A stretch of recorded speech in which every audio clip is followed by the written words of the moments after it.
entonces.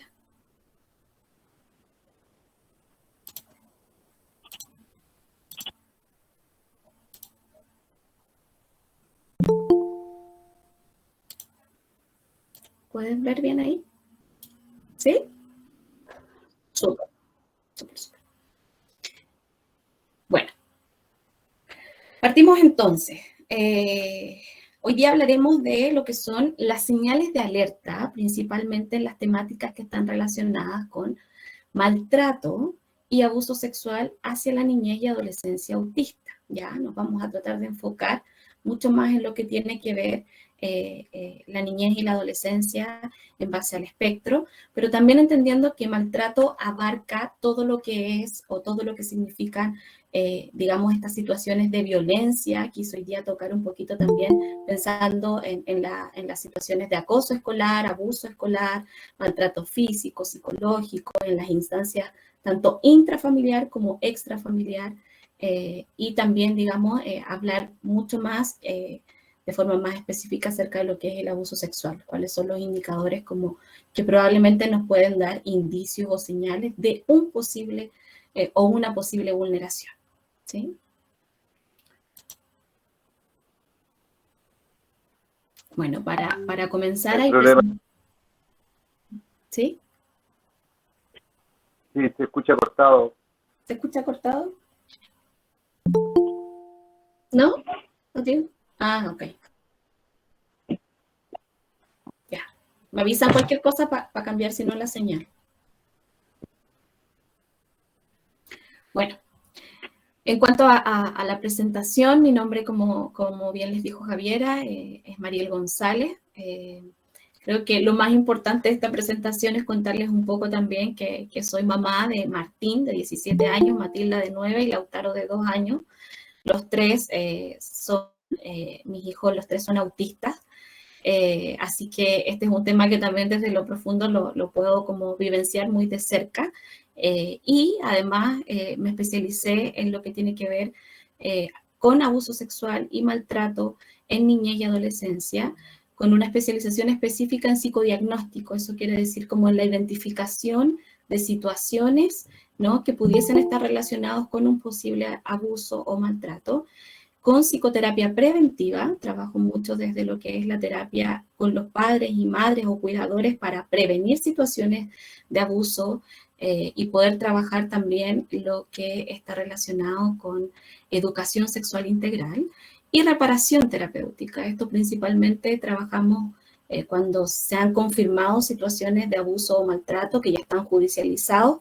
Se derivan los casos, entonces me tocó trabajar y me ha tocado trabajar todavía en la actualidad con muchos casos en donde se hace resignificación de esa experiencia traumática, ¿sí?, con los niños y las familias. Certificada también, bueno, en procesos terapéuticos respetuosos, que es la terapia AMAR en autismo, el abordaje interdisciplinario del espectro autista en femenino, parentalidad positiva, crianza respetuosa y apego y psicopatología. Así que muchas de todas esas, digamos, actividades que he hecho, traté de centrarla también en la charla del día de hoy. ¿De qué vamos a hablar? Bueno, aquí principalmente, como para anticiparnos, vamos a hacer una definición de los conceptos, vamos a hablar de los tipos de violencia que existen, ¿ya?, físico, psicológico y sexual principalmente, los contextos a considerar en los niños, las niñas y los adolescentes autistas, cuáles son las señales de alerta también, que es como el tema principal, de un posible maltrato o abuso en base a las temáticas físicas, psicológicas, sexuales y sociales, ¿no? Cuáles son las afectaciones o las señales en esos ámbitos que nos pueden dar a entender de un posible abuso. Los factores de riesgo también, y qué hacer ante una situación en donde estamos confirmando la posibilidad de un abuso o un maltrato, ya, como primera acogida, qué hacer como padres, como madres, como cuidadores o como testigos, digamos. Y al final, bueno, está el espacio para que puedan hacer todas las preguntas que necesiten. De todas formas, si es que hay algo relevante que quisieran también como poder preguntar durante la presentación, no hay problema. Entonces partimos, ¿sí? Maltrato en la niñez y adolescencia.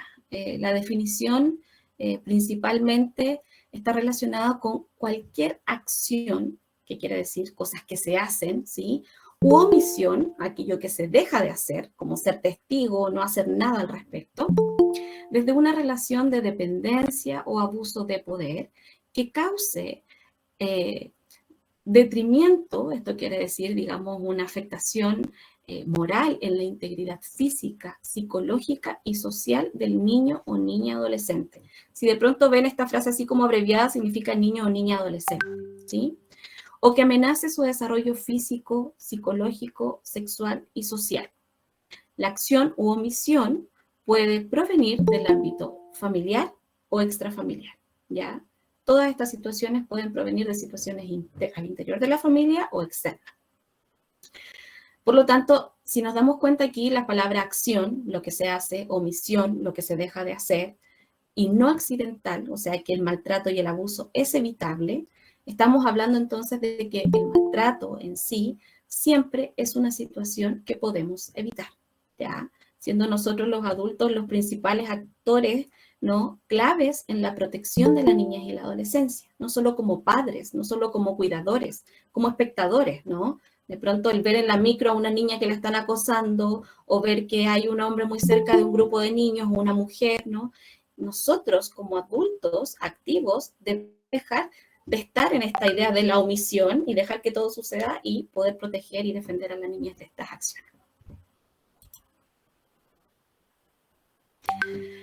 Bueno, para hablar de los tipos de maltrato, principalmente, nos encontramos con dos aristas. Están los maltratos que son activos, que esto quiere decir que finalmente se hacen o se generan estas acciones con una intención, el maltrato físico, el maltrato psicológico y el abuso sexual. Abuso sexual implica lo que es abuso, lo que uno conoce como tocaciones, ¿no? Lo que uno conoce como exponer a un niño a una situación de vulneración en el ámbito sexual, pero también lo que se conoce como violación, ¿ya? Muchas veces entendemos el concepto de abuso como algo menos grave, pensando que está separado de lo que es la violación, y esto, digamos, concepto lo abarca en completo. Y está también lo que es el maltrato pasivo, eso que de cierta manera es más bien inconsciente, ¿ya? Son cosas que generan como la negligencia física, la negligencia psicológica y el maltrato institucional. Consideremos institución todo lo que tiene que ver con colegios, hospitales, consultorios, ¿sí? Tribunales, que por lo general se producen también bastantes dinámicas de maltrato en las niñas.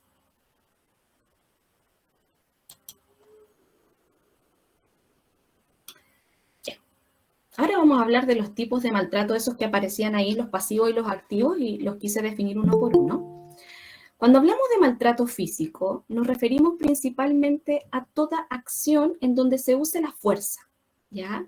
Y esto no es accidental, tiene una intención, ¿ya? Yo uso la fuerza, yo pego, yo golpeo con la intención de generar en el niño un cambio de conducta o que se quede callado, ¿sí? Que tiene que ver con amedrentarlo, ¿no? Y por tanto esto puede ocurrir por parte de familiares, por parte de instituciones, como les mencionaba, que causan daño al niño y también por parte de desconocidos, ¿ya? Aún teniendo la intención de disciplinarlo, eso es súper importante. Yo escucho mucho en la terapia esto como, bueno, pero soy el papá, ¿sí? O soy la mamá, y si le pegué es porque se portó mal, ¿no? Como justificando la agresión física desde la temática de que es para enseñarle, por tanto, esta agresión no es tan grave como una agresión que a lo mejor quizás no tiene un contexto detrás. Pero de todas formas, aunque sea con la intención de disciplinar, es maltrato. El maltrato psicológico incluye todas aquellas conductas en donde los adultos implican un rechazo hacia el niño o niña adolescente, aislarlo, ¿sí? Castigado a tu pieza, no, ya no hables no quiero que hables con nadie. Amenazas constantes, recurrentes. También implica presenciar situaciones de violencia entre los adultos, o sea, niños que sean testigos en sus dinámicas familiares de situaciones de violencia, ¿no? Entre sus padres, o si viven con más familiares a la vez, o violencia en el colegio, ¿no?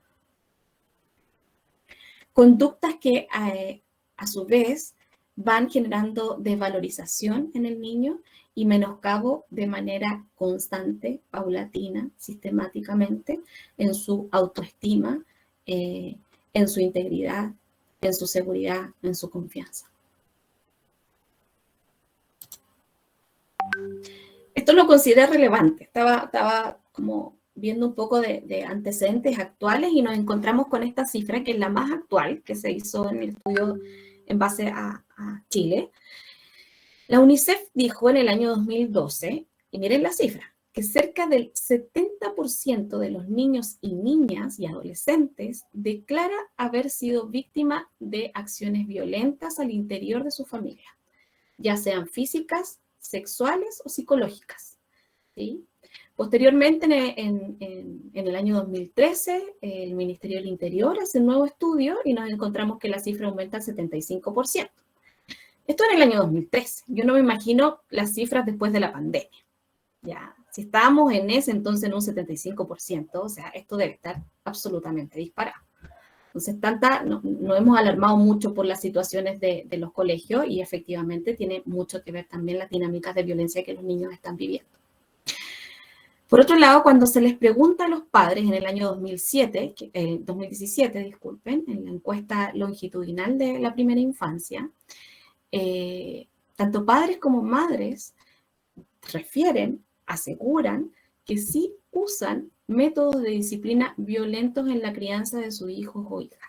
Y teníamos un rango que entre los 5 y los 12 años aproximadamente, el 62% de los padres, madres o cuidadores asegura que ha utilizado entonces los métodos de violencia en la crianza.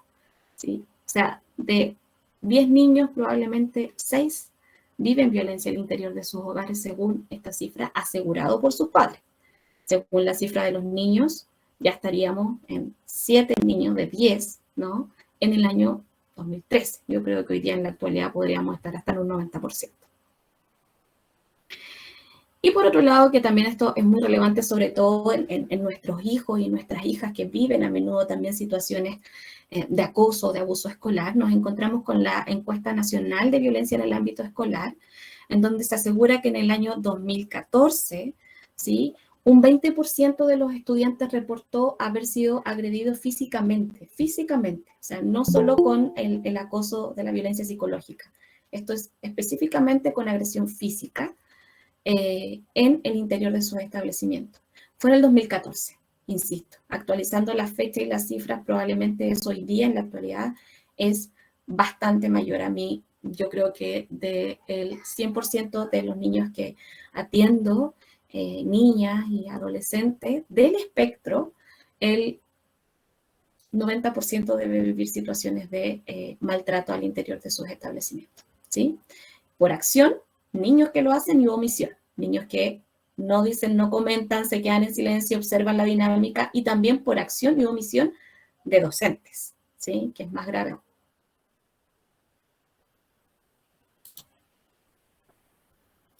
Continuamos con la definición. Aquí nos vamos con la definición de lo que se considera como abuso sexual. El abuso sexual es cualquier tipo de actividad sexual con un niño, una niña o un adolescente, donde el agresor o la agresora está en una posición de poder, ¿ya?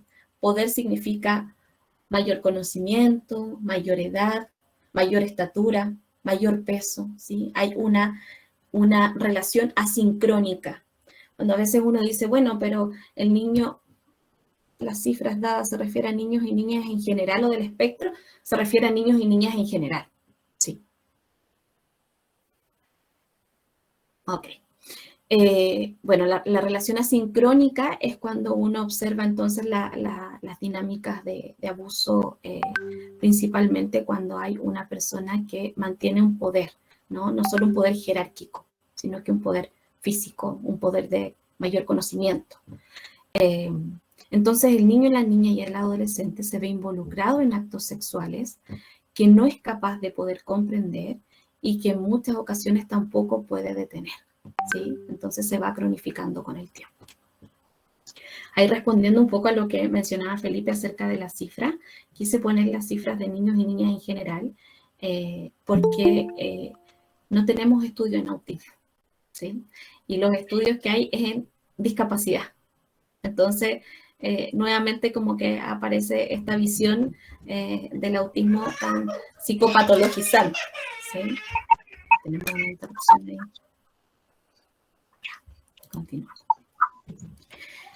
Por otro lado, también tenemos lo que es la negligencia física, ¿sí? Descuido o trato negligente que afecta la integridad física del niño o de la niña. ¿No? Ok.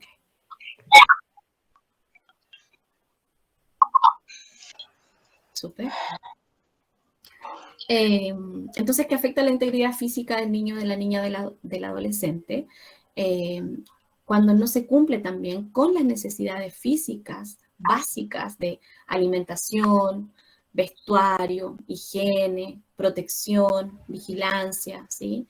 Y por tanto no son atendidas ni temporalmente ni permanentemente por los adultos responsables, ¿ya? Eso también es un tipo de maltrato y también es sancionado y, digamos, por la ley.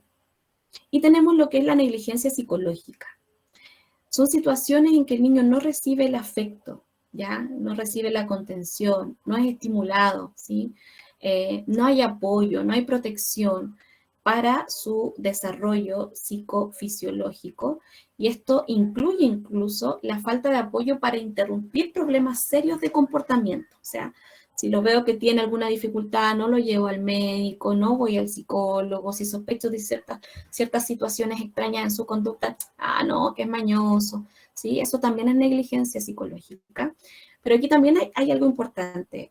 La negligencia psicológica también incluye a aquellos padres o madres que por omisión no interrumpen el maltrato de uno o del otro progenitor. Yo veo que el papá o la mamá lo grita, le pega, y yo me quedo callada a pesar de que sé que eso no está bien, que no es algo adecuado, que está generando un daño, y no interrumpo.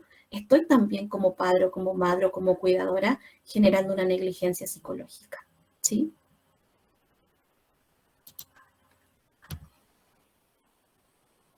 Ya, aquí creo que me han dicho que salga y lo deje llorar porque se adapte. Absolutamente no negativo, absolutamente dañino. La contención es el principal pilar para poder generar regulación emocional. Dejarlos llorar en el colegio, dejarlos llorar, o sea, las conductas neurotípicas nos exigen como padres, incluso en los jardines, en los colegios, este como acostumbramiento a que se le va a pasar, ¿sí? Hay que contener, hay que regular, hay que explicarle, hay que decirle voy a estar aquí, dejar que se calme. Me imagino que uno cuando los deja llorando también como padre o como madre quedamos también muy sensibles con la situación, ¿sí? Y sí se va generando un daño emocional. Entonces, ahí es importante que los profesores, las docentes, las tías, las parvularias sean comprensivos también, y ustedes como cuidadores, padres y madres, empoderarse. Muy bien, sí, sí, es algo que se escucha como muy habitualmente. Bueno, hablando de los contextos a considerar en niños y niñas adolescentes autistas, con azul con azul marino están aquellas como contextos a considerar en todo lo que es la niñez y la adolescencia neurodiversa, ¿sí? A nivel intrafamiliar, tenemos que los abusos o el maltrato se pueden producir en la familia nuclear, ¿sí? Aquí vamos a padre, madre, hermanos, hermanas, ¿sí? Familia extensa, ya que hay muchos antecedentes de abuso, principalmente sexual en familia extensa, que hablamos de abuelos, abuelas, tíos, tías. Voy a responder al tiro eso, voy a terminar la idea. Abuelos, abuelas, tíos, tías, sí, primos, primas. O sea, a veces tenemos este resguardo con los adultos, pero ocurre mucho que hay bastantes transgresiones en la esfera de la sexualidad entre primos, ¿sí? Primos 2 años mayor, 3 años mayor, 4 años mayor, que abusan sexualmente también de niños o niñas más pequeñas. Entonces hay que estar pendiente también del juego de los niños, no dejarlos solos, monitorear cada cierto tiempo también. Y aquí quise poner un poco con Celeste quizás como el contexto que nos toca más vivir a nosotros o a nosotras como cuidadoras, que tiene que ver con el familiar de apoyo. También es importante. No es que estemos dudando todo el tiempo de la gente que nos rodea, no se trata de eso. Pero sí se trata de entender que las temáticas de abuso y de maltrato sí se producen en estos ámbitos.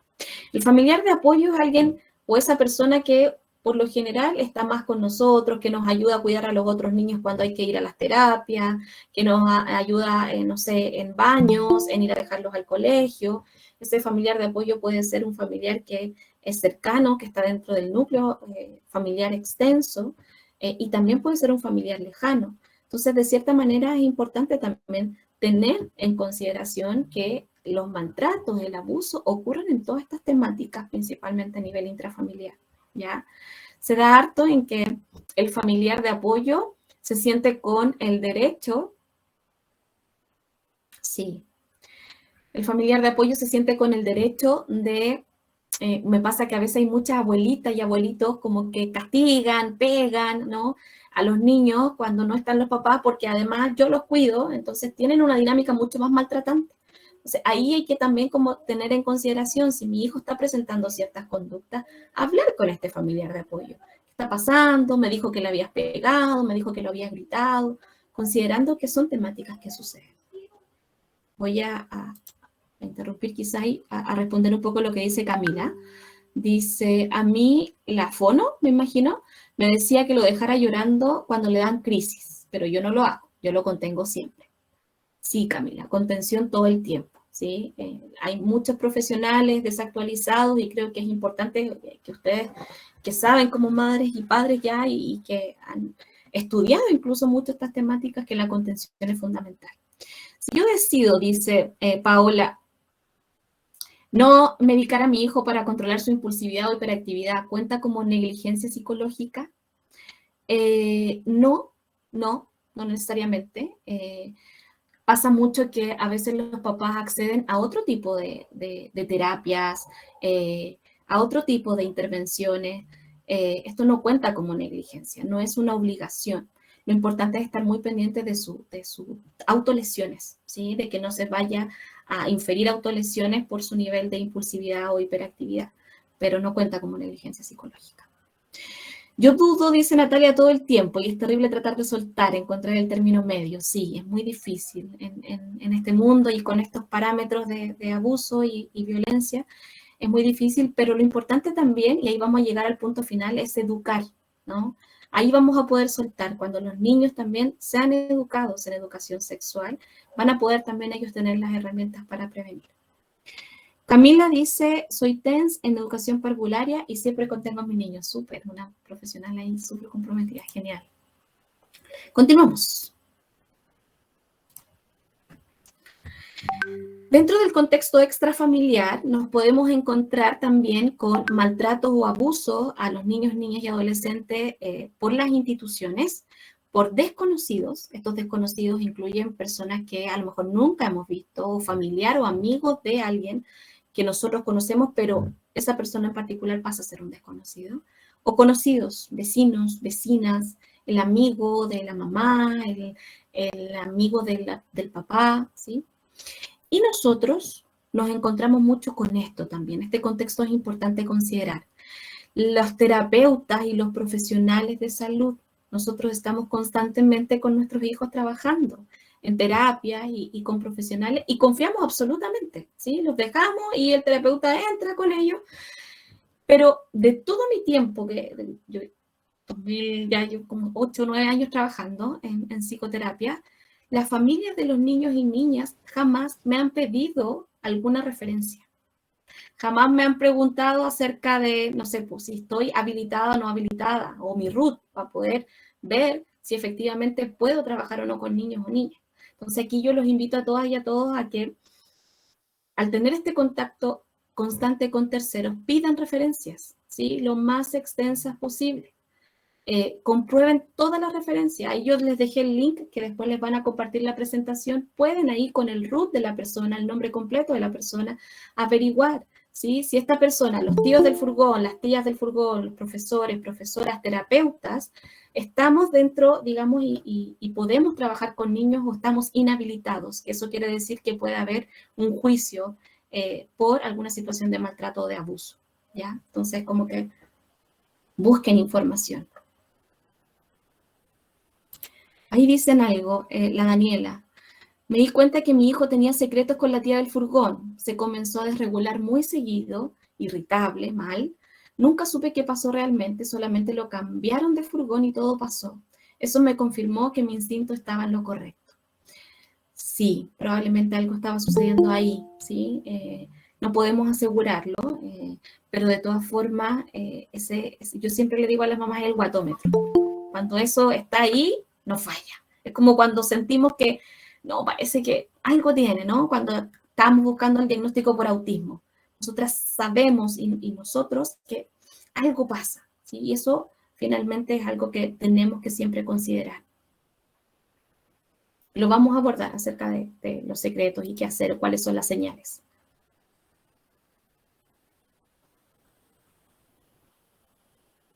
Se nos solicita este documento anualmente, sí. En los trabajos también, a veces los trabajos con niños también se solicita este documento de forma anual, porque hay que estar actualizándolo. ¿Qué pasó aquí?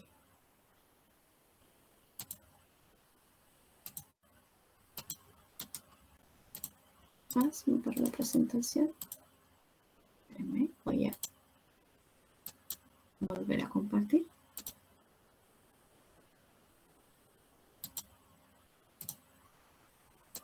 Ya. Seguimos.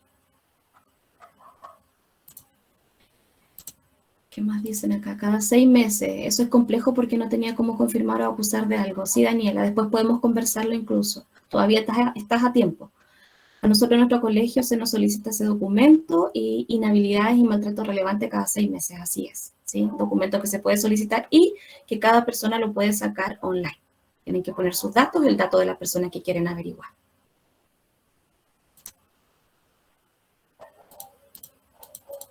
Ay, otra vez.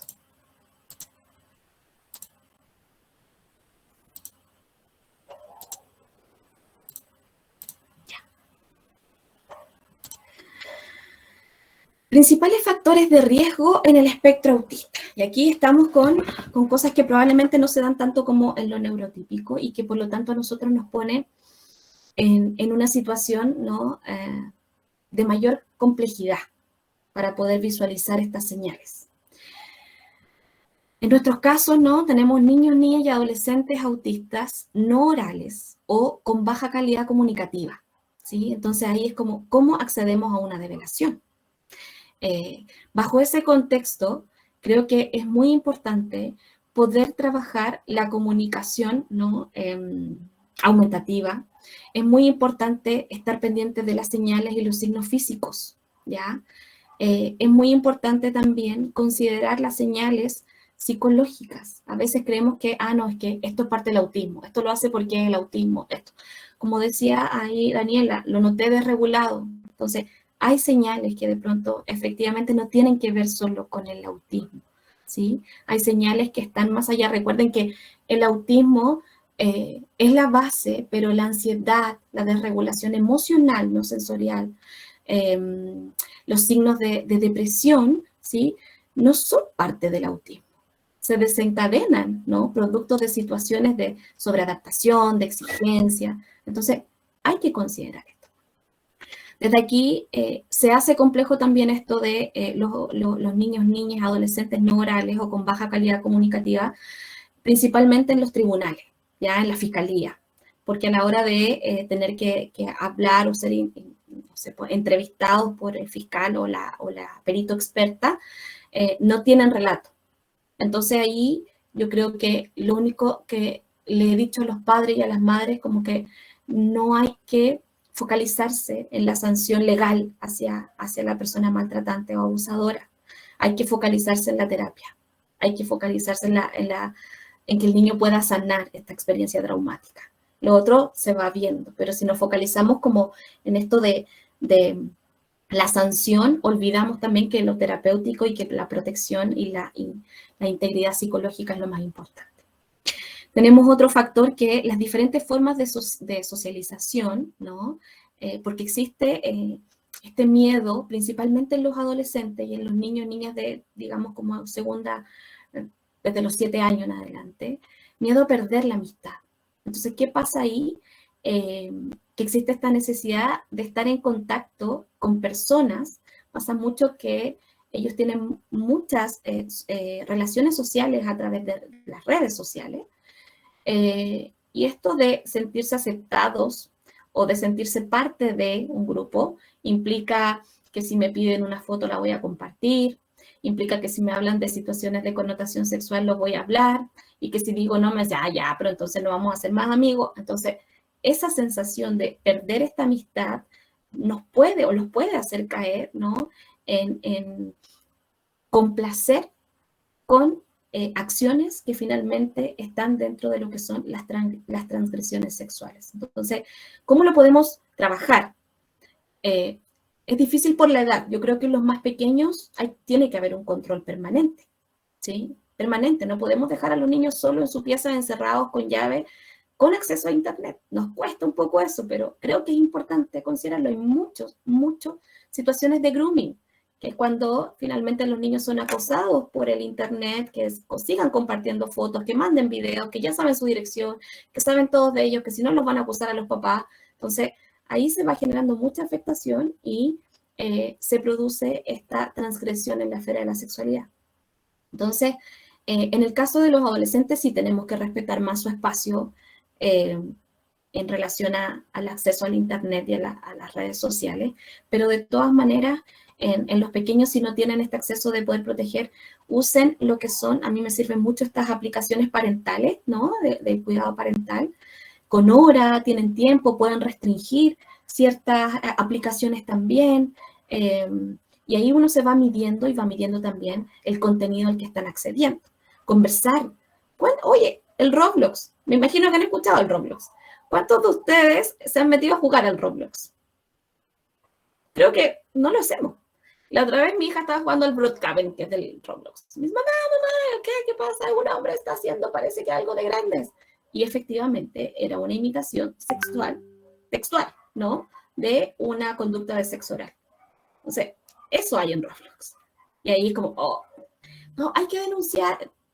Afortunadamente me dijo, sí, pero son situaciones que ocurren, que son mucho más comunes de lo que creemos. Entonces, hay que estar pendiente de los juegos, no desde, no lo puedes hacer, no lo hagas, porque ellos socializan mucho a través de estas temáticas, pero sí hay que estar pendiente, juguemos, ya, yo quiero jugar contigo, entonces ir observando el juego también, ¿sí?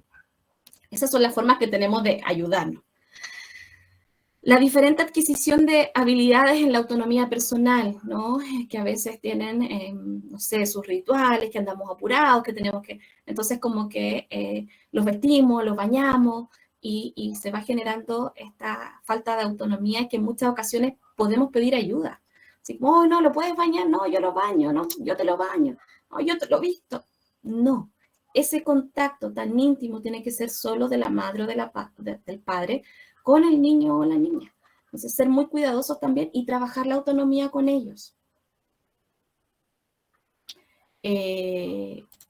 Constanza dice, puede ser que al no ser enseñado eso, esa conducta llega a normalizarse y no es alerta para el mismo niño para que avise. Sí, efectivamente, como no generamos educación sexual, se normaliza, ¿sí? Y efectivamente es una alerta. Por eso hay que tratar de trabajarlo. Sí, ¿por qué me pasa esto? Ay, sí. Otra vez. Cuando veo el chat se me va la presentación. Espérenme un segundito.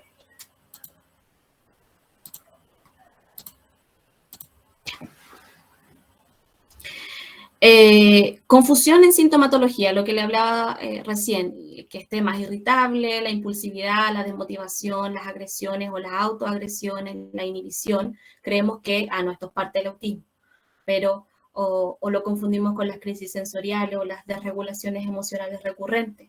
Muchas veces no es así. Si esto es una reaparición de conducta, hay que estar atento, ¿ya? Y si esto es más crónico en el tiempo, también hay que estar atentos. Ahí lo vamos a hablar con mayor detenimiento. Apoyo en terceros significativos por necesidad en los cuidados y en las rutinas diarias, claro. Esto de confiar en otros porque necesitamos apoyo, de pronto también son factores de riesgo, principalmente en el espectro. Diferente procesamiento emocional, ¿no? Mayor tiempo en comprender y expresar lo que pasa. Esto es cuando ellos se demoran también muchas veces en procesar la afectación y por tanto se demoran en develar. ¿Sí? No sé, mi hija cada vez que vive situaciones en el colegio, yo creo que me cuenta después de 2 días. Entonces, ese ha sido como el parámetro. Entonces se demoran mucho en procesar lo que vivieron, si es malo, si es bueno, si esto me generó pena, no me generó pena, y ya tengo que hablarlo. Entonces ahí aparecen más días, ¿no?, en que tengo que hablarlo. Poco conocimiento de estrategias en educación sexual integral en niñez y adolescencia TEA. Hay muy pocos documentos. Yo estuve buscando un poco de bibliografía para poder compartirles y la verdad es que no hay, ¿sí? Hay un documento en internet que puse después en el link, pero lo demás está relacionado con discapacidad. Entonces, no se trabaja lo que es la socialización, que es algo que a nosotros se nos da más complicado. No se trabaja lo que es la desregulación sensorial, no se trabaja la sintomatología, que es muy similar. Además, tenemos ese factor que es muy riesgoso, que la inhibición es parte de la sintomatología del abuso y del maltrato, y nosotros vivimos inhibición de manera recurrente. Entonces, a la larga, no existe un documento y quise tratar de buscar distintas cosas para poder focalizar un poco nuestra charla.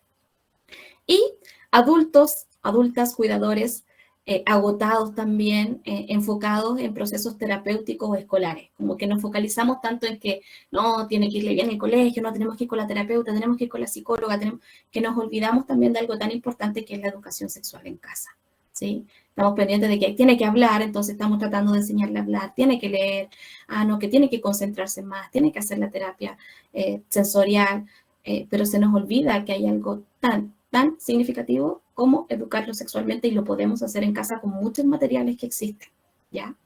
Y algo importante también, que no lo puse, pero creo que es relevante, que en nuestra mirada a veces inconsciente, yo creo, de capacitista, que cuando los vemos socializar más, decimos, ay, no, ya voy a dejarlo nomás, ¿sí? Si lo invitan a un lado o la invitan a un lado y quiere ir, es como, ya, que vaya nomás, porque nos hace sentir contentos esta sensación de que está socializando. Entonces, sin embargo, hay que estar pendientes también. Creo que tampoco lo hacemos con nuestros hijos neurotípicos, o sea, llegar y confiar a un niño de 5, 6, 7, 8, 10 años con adultos que lo invitan a comprar. No, ¿sí? Eso es algo que se tiene que controlar. Nos podemos poner muy contentos que él quiera, pero acompañen, ¿sí? Entonces, como salir un poco de esa vereda también.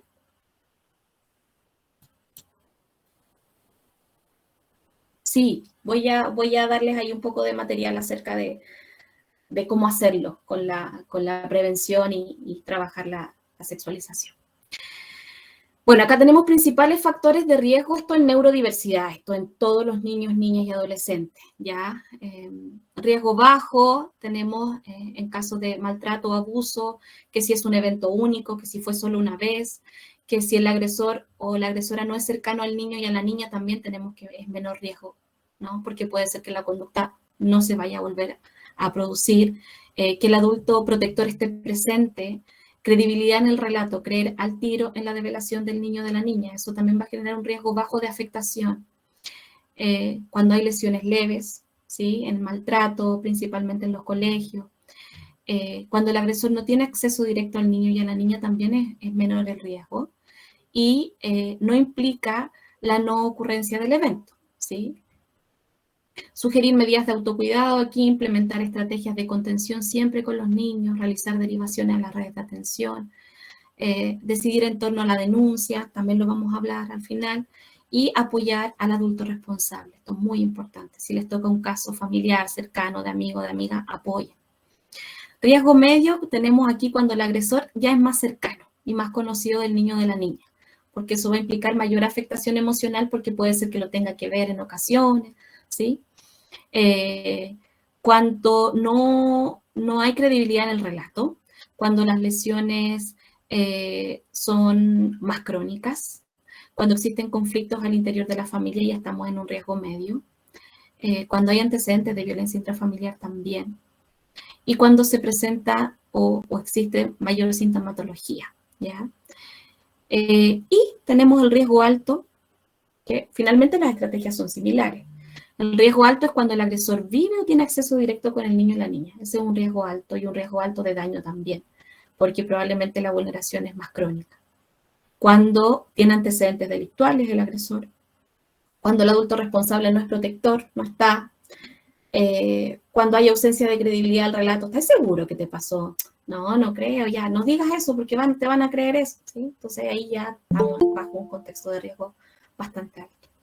Riesgo vital del niño o la niña con lesiones graves, agresiones reiteradas, constantes, y cuando hay niños y niñas menores de 1 año, ¿ya? Y ya están viviendo estas situaciones de riesgo, ya tenemos un riesgo bastante inminente.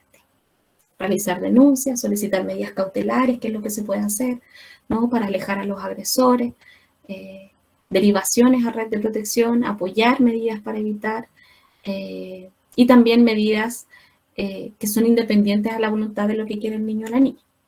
¿Ya? A veces cuando los niños dicen, no, no le cuente a nadie, no le diga a nadie, pero tenemos que actuar, ¿sí? Sobre todo como profesionales. Eso es súper importante. El profesional tiene que actuar si tiene una revelación de abuso o una sospecha, porque si no pasa a ser cómplice y es sancionado legalmente. Entonces, si el profesional tiene esta sospecha, inmediatamente tiene que hacer denuncia.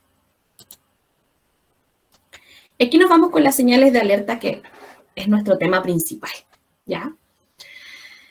Quiero también como advertir, y que es muy importante, que pueden aparecer estas señales y no necesariamente estamos bajo un contexto de una sospecha de violencia, ¿ya? O de abuso sexual. Tenemos que indagar más, ¿sí? Entonces, si vemos estas señales, como dice el nombre, es de alerta, tenemos que estar pendientes, algo pasa, ¿sí? Y entonces empezar a poner mayor atención a las situaciones y a nuestros hijos e hijas. A nivel físico, cuando hay lesiones, ¿sí? Moretones, heridas, hematomas, rasguños, esto pueden ser por afectaciones en el colegio, ya niños que llegan con lesiones desde el colegio, entonces están viviendo probablemente situaciones de maltrato físico. Si los dejaron con alguien y llega con heridas, saber qué pasó, por qué está herido, revisar su cuerpo también. Las estereotipas que vuelven a aparecer o se intensifican, ¿ya? Esa es una señal importante. Las estereotipas sabemos que es parte del autismo, pero si yo veo que estas como que volvieron a aparecer, algunas que ya habían quedado, digamos, y habían dejado de suceder, o están más intensas, ¿sí? Tengo que estar pendiente. Es una señal de alerta, ¿ya? ¿Qué pasa adicionalmente a eso? ¿Y por qué se estará dando? ¿En qué momento se dan? Estar pendiente de eso también. Ah, mira, ocurre justo cuando llega después del colegio. Algo está pasando, ¿sí? Ahí están las señales. Aumento o reaparición de autoagresiones, ¿ya? Que hayan aparecido mayor autolesiones, los cortes, ¿no? Las agresiones físicas, o que hayan reaparecido, que después de mucho tiempo volvieron a aparecer. Hay una señal de que algo está afectando. Eneuresis, esto es cuando los niños logran controlar esfínter, pero después de un tiempo pueden vivir una situación traumática y se empiezan a hacer pipí. ¿Ya? La neuresis y la encopresis, que es lo mismo, pero son evacuaciones de heces, son señales muy típicas en abuso sexual y en maltrato. ¿Ya? Son en la población neurotípica probablemente las más recurrentes, cuando además el maltrato o el abuso está siendo de carácter severo. Estreñimiento, ¿sí? Que le cuesta ir al baño, que no quiere ir al baño, que finalmente se esté aguantando todo el tiempo, son señales que tenemos que estar pendientes, ¿sí? Problemas al caminar o al sentarse, que se siente incómodo, que parece que algo le duele, que algo le molesta, también estar pendiente, no hacemos, ya, pero a ver, te voy a revisar, ya, a ver, te voy a... No, revisemos, miremos, algo pasa, a ver, te voy a revisar, dame permiso, ¿sí? Dolores corporales, que le duele el cuerpo, ¿ya? Eso puede ser señal de un abuso físico, como maltrato, de agresiones físicas, pero también pueden ser abuso sexual. Entonces hay que estar pendiente también de esas señales, del dolor del cuerpo. Infecciones en las vías urinarias, sobre todo en las niñas, ¿ya? Cuando una niña hace muchas infecciones urinarias, a mí me pasa que mi hija hace porque efectivamente le cuesta un poco como poder identificar, ¿no? Cuando quiere ir al baño. Me imagino que muchos de ustedes y muchas también les sucede. Entonces, ya, yo sé que es por eso. Pero de todas maneras, siempre hay que estar pendiente cuando esto no es recurrente. O si esto no tiene que ver con a lo mejor con la identificación o necesidad de querer tener esta acción de la micción. Secreciones anormales ya en el ano y en la vagina. Estar pendientes de esas secreciones. Puede ser una infección, pero de todas maneras hay que estar pendiente y revisar la ropa interior de nuestros hijos e hijas. Dolor, enrojecimiento o sangre también en el ano o en los órganos genitales. ¿Ya? Hay que estar pendientes. Son señales de alerta. De todas maneras.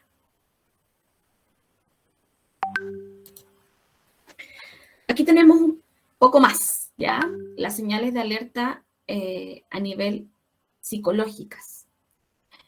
Cambios repentinos de conducta, ¿no? Como estas explosiones de furia, depresión o aumento de ansiedad, ¿ya? Insisto, salgamos de lo que tiene que ver solo con la condición del autismo. Si esto ocurre en mi hijo de manera constante, como decía una mamá, ¿no? Es que algo está pasando. Hay una desregulación emocional, ¿sí? Aumento o aparición de conductas agresivas, que se ponga más agresivo con los padres, más agresivo con la madre, o desregulación emocional recurrente, ¿no?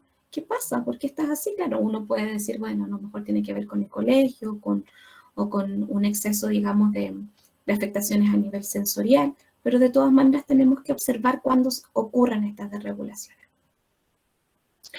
Aparición de una docilidad extraña.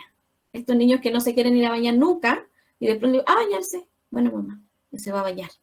¿Sí? Eso es extraño. Entonces, hay que estar pendiente de esa conducta también, porque de todas maneras, como de haber tenido una conducta rígida a tener una conducta complaciente de manera tan drástica, ¿no? Es una señal extraña, ¿sí? Entonces, tenemos que estar pendientes de por qué me complace de esta forma tan rápida, por qué tuvo este cambio tan radical. Aparición o reaparición de tendencias suicidas, pasa mucho en los adolescentes principalmente, o un interés excesivo por temas relacionados con la muerte, ¿sí? Habla mucho de la muerte, me quiero morir, yo no quiero existir más, ¿sí? Son señales que hablan de una alteración a nivel emocional principalmente y de afectación psicológica. Entonces, eso siempre es una señal de alerta. Conducta regresiva, los niños que se empiezan a hacer pipí en la cama, que se empiezan a chupar el dedo, que se ponen como más regresivos en la conducta, como más bebés. Estamos en las señales psicológicas, no hemos cambiado esa imagen. ¿Los demás escuchan bien? ¿Sí? Sí. Ok. Revisa ahí tu señal quizá. Problemas de sueño, pesadillas frecuentes, terrores nocturnos, ¿ya? Ahí tenemos que conversarlo, Tatiana, también. Yo después voy a dejar mi contacto para que si los que quieren conversar acerca de situaciones que les llama la atención me pregunten, no hay problema. Esto de no poder quedarse dormido, sí, es algo más usual en el autismo por la ansiedad que genera el pensar en el otro día, pero de todas maneras sí es un problema de sueño recurrente, sí es algo que están siendo pesadillas que son constantes, que son el mismo sueño, que es con una persona en particular, que se trata de algún contexto en particular, como estar alerta también. Los terrores nocturnos tienen que ver con este grito en la noche, hay como un miedo que es incontrolable, que también son señales que tenemos que estar visualizando. Si no es de alerta por una señal, digamos, de sospecha de violencia o de abuso, de todas maneras es alerta de que estamos con altos niveles de ansiedad. Así que esto de todas formas tenemos que considerarlo. Miedo a quedarse solo o a quedarse con algunas personas solo. Esa es una señal. Si me dicen, no quiero quedarme con el tata, no quiero quedarme con el tata. No se tiene que quedar con el tata. Y tenemos que averiguar, ¿por qué no te quieres quedar con el tata? ¿Qué pasa? Y preguntar, ¿sí? No querer ir al colegio o a la piscina o a alguna de las actividades habituales, ¿ya? Eso tenemos que monitorearlo de cerca, por qué no quiere ir, qué está pasando. El maltrato en el colegio está siendo muy habitual, entonces tienen que estar muy pendientes de eso, revisar los cuadernos, de pronto les dejan mensajes en los cuadernos, mensajes en el WhatsApp, ¿sí? Entonces como que estar pendiente también de su cuerpo, ¿sí? De que se esté tapando mucho, no sé, los brazos, los hombros, las rodillas. Las crisis de pánico, ¿ya? O crisis de ansiedad que empiezan a presentar en los niños o los adolescentes, mucho estas crisis también son un llamado de alerta porque hay mucho nivel de ansiedad que se está generando. menos rendimiento escolar. Bueno, y me salté la despersonalización. Cuando los niños tienen un nivel de ansiedad muy elevado, los adultos igual a veces nos pasa, sentimos como esto no es real, esto es una película, no sé si donde estoy soy yo, no sé si soy yo, no soy yo. Entonces hacen comentarios al respecto y eso puede estar relacionado con un alto nivel de ansiedad. Menos rendimiento escolar, si es que tiene un buen rendimiento y como que se nota una baja considerable, estar alerta. Cambios de hábitos alimenticios de manera excesiva, ¿sí? Así como que, no sé, no comía nada y ahora se lo está comiendo todo y come. Es una señal, es extraño, es distinto, aquí hay algo abrupto. Ese tiene que ser el indicador, cuando hay un cambio abrupto, un cambio brusco. Bueno, presentando vergüenza, disgusto consigo mismo, con su cuerpo, que empieza a tapar su cuerpo, que se empieza a vestir como con más ropa, que no quiere que se vean su silueta, que no se quiere mirar al espejo. Vamos a hablar del procedimiento a seguir, si es que encontramos señales que son significativas. Culpabilidad, así como no, es mi culpa, o no me gusta que me vean, mi cuerpo es feo, empieza como una baja autoestima, señales que son de alarma. Baja concentración y atención, disociación, ¿ya? Pérdida de memoria de pronto, negación, refugiarse en la fantasía, estar hipervigilante, como, ¡ay! ¿Escuchaste, mamá? No, ¿qué es eso? ¿Quién está golpeando? Sí, estar como asustado o asustada. Y también existe la presencia de distorsiones cognitivas, ¿ya? Entonces, como que le cuesta mucho de pronto entender ciertas situaciones. Hay que estar muy pendientes de cada una de estas señales. Vuelvo a repetir, no son señales únicas, muchas vienen acompañadas unas de otras, entonces hay que estar pendiente, ¿ya? Pero no quiere decir que porque aparece eso, entonces mi hijo inmediatamente puede estar bajo el contexto de una sospecha. O sea, hay que averiguar, si vemos muchas de estas características, efectivamente ya hay una alarma y tenemos que empezar a averiguar más al respecto. Señales de alerta en índole sexual, ¿ya?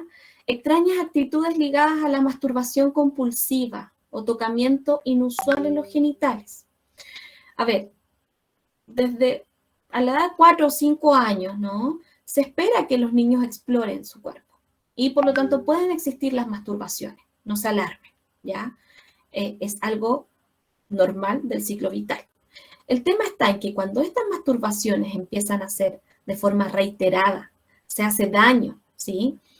Deja de hacer sus actividades por estar en su pieza generando masturbaciones, eso es una señal de alarma, ¿ya? Cuando el niño deja de hacer sus actividades cotidianas y quiere pasar todo el día bajo este escenario de la masturbación. Esa es una masturbación compulsiva, ¿ya? Un interés repentino sobre aspectos sexuales que no son apropiados a su edad. Que se ponga a hablar de chistes, de bromas, que empiece a hacer, no sé, su juego, el juego con sus amigos, que un lenguaje que a lo mejor, o una interacción, o una idea que no es acorde a su edad, ¿sí? Los dibujos son una señal muy potente, los dibujos y los juegos, ¿sí? En psicoterapia se utilizan mucho para poder evidenciar abuso o maltrato. Entonces, cuando hay una clara evidencia sexual en el dibujo o en el juego, cuando hay actos sexuales en el dibujo o en el juego y que no son apropiados para su edad, ¿ya? Porque puede ser que en el juego el papá o la mamá se estén besando, eso lo ven, ¿sí? Pero si en el juego hay una representación de un sexo oral, si en el juego se saca la ropa a la niña y se va a acostar con un adulto, eso ya finalmente es una evidencia de alguna situación que está pasando en el ámbito sexual, ¿sí? Si en el juego está violento con su hermano, le pega, si en el juego o en los dibujos, sí, hay exploración, ¿ya? Se puede tocar. Los niños, ahí decían que su hija se toca, tiene 5 años. Es parte de la exploración, está bien, deben hacerlo, ¿sí? Hay que cuidar el resguardo, pero que no sea compulsivo. Interacciones sexuales pueden ser cuando hay interacciones sexuales como con otros adultos, actividades sexuales con sus pares, gestos sexualizados a personas adultas, que de pronto el niño como que se acerca mucho, como que se trata de como rozar, ¿no? Su cuerpo con el del adulto, con el del niño, o que de pronto que empieza a todas las mujeres que ve, ¿no? Les quiere tocar. Entonces, ahí hay conductas hipersexualizadas, que igual hay que estar atento a esas señales. Que hagan juegos con animales o con juguetes que también tengan como esta interacción, o que se rocen con los animales y los juguetes de forma constante, también es una señal de alerta. Interés por mantener comunicación a través de redes sociales, juegos online de forma recurrente, con evidente aspecto de que quiero total privacidad, que nadie lo vea. Voy a revisarlo, Nancy. No acorde a lo esperado para su edad. Eso siempre tiene que ser vital para ustedes. O sea, si tiene 5 o 6 y está hablando de cosas sexuales que no ha visto, no es acorde. Pero si es un adolescente y está jugando con sus amigos o en su juego hace, digamos, conversaciones en base a la sexualidad, es más típico, ¿sí? Los adolescentes tienen más acceso y tienen más conocimiento al respecto también. Bueno, en este caso es posible observar promiscuidad sexual en el caso de los adolescentes, inhibición de sexualidad o explotación sexual adolescente, coincidir con algunos de los indicadores antes descritos en niños pequeños también, ¿ya? Esto principalmente en adolescencia, el punto final, cuando un adolescente que tiene muchas relaciones sexuales y que finalmente... Me alegra que pensemos igual. Existe esta sexualización que está desinhibida. Y las señales sociales que nos pueden alertar: un interés desmesurado por una determinada persona o una determinada actividad, ¿ya? Si bien son señales que nosotros también vivimos, hay que estar pendientes. ¿Quién es esa persona? ¿Por qué quiere tanto jugar o hablar con esa persona? ¿Sí? Conocer a esa persona, averiguar acerca de esa persona, a ese compañero, de esa compañera, ya sea de forma positiva o negativa, digamos, en este interés. Estar pendiente también de la actividad que quieres, ¿no? Que quiero jugar a eso, quiero jugar. ¿Por qué quieres jugar tanto a eso? Presencia de regalos o dineros de manera recurrente e inusual, ¿ya? Cuando empiezan a aparecer con altos montos de dinero, con regalos, no es que me lo regaló el tío, no es que me lo regaló la tía, ¿sí? No, es que me pasa mucho que después que tenemos una revelación de abuso sexual y hablamos con los niños, existe este parámetro en que el agresor sexual utiliza mucho la recompensa, ¿ya? Entonces, el ofrecer regalos, el ofrecer dinero, es como un método para poder mantener la interacción, digamos, y la transgresión sexual con el niño, la niña o el adolescente. El secretismo, no existen los secretos, ¿ya? Ahí hay que como que trabajar muy bien estas pautas, ¿no? Es que es un secreto con el tío, no, los papás no podemos aceptar los secretos y también ser cuidadosos nosotros de eso, de no decirle este es un secreto, no le puedes contar a nadie. Nuestros hijos son muy literales, entonces si decimos algo así se lo van a tomar muy en serio. Entonces, cuidado con nuestras propias conductas también en base a los secretos. Y, bueno, mayor nivel de aislamiento, si es que está siendo agredido sexualmente, Marta, ¿cómo darse cuenta de que un niño... A ver, voy a... Ya, sí, la Marta. ¿Cómo darse cuenta en base a si existen muchas de estas señales de alarma? Después yo les voy a dejar mi teléfono, me pueden mandar un WhatsApp y podemos conversar al respecto de qué poder hacer al respecto, ¿ya? Y sí, hay una canción de Canticuénticos, que es un grupo argentino que habla de los secretos. Es una linda canción y habla de que existen secretos que son pequeñitos, que no duelen, y otros que son gigantes y que nos pueden dañar mucho, ¿ya? Es un grupo argentino, Canticuénticos. Y juegos de interacción con otros pares que no son apropiados para su edad, de alto nivel de violencia en base a conocimientos que no son adecuados para su edad. Eso falta, se cortó ahí, ¿ya? Traer un poquito. Ya. Muchos me preguntaron esto. ¿Qué hacer ante una sospecha mínima? Ante la sospecha, lo primero que tenemos que hacer es que cuando aparecen signos evidentes, ya sean físicos, psicológicos, sexuales, o existe la develación explícita del niño, de la niña, del adolescente que te diga, mamá, me pasó esto, o papá, me pasó esto. Eso es una develación explícita. No todos, y tenemos que considerar ahí, no todos los cambios emocionales son por estar dentro del espectro. Lo vuelvo a repetir. Entonces hay que estar atento. Lo primero es que si me devela una situación de abuso o de maltrato, yo tengo que intentar mantener la calma. Si mi desregulación es, no, y me pongo a gritar y me pongo a llorar, voy a generar un evento traumático superior. Entonces el niño los niños develan por lo general por parte, no hay una develación textual, extendida de la situación de abuso o de maltrato. Entonces muchas veces cuentan un poquito, después al otro día cuentan otro poquito, en una semana cuentan otra cosa. Entonces si yo tengo una mala reacción en esta primera instancia, puedo generar el silenciamiento. Entonces, que no haya más develación al respecto. Entonces, mantener la calma es el punto número 1. Creer cada una de las palabras que nos dicen sin interrumpir el relato, ¿ya? Y preguntando con seguridad acerca de esto. Sí, los signos de alerta lo hablamos a nivel físico, principalmente en los niños autistas que no tienen, digamos, el lenguaje oral. Y también a través de las tecnologías, ¿no? A través de también la comunicación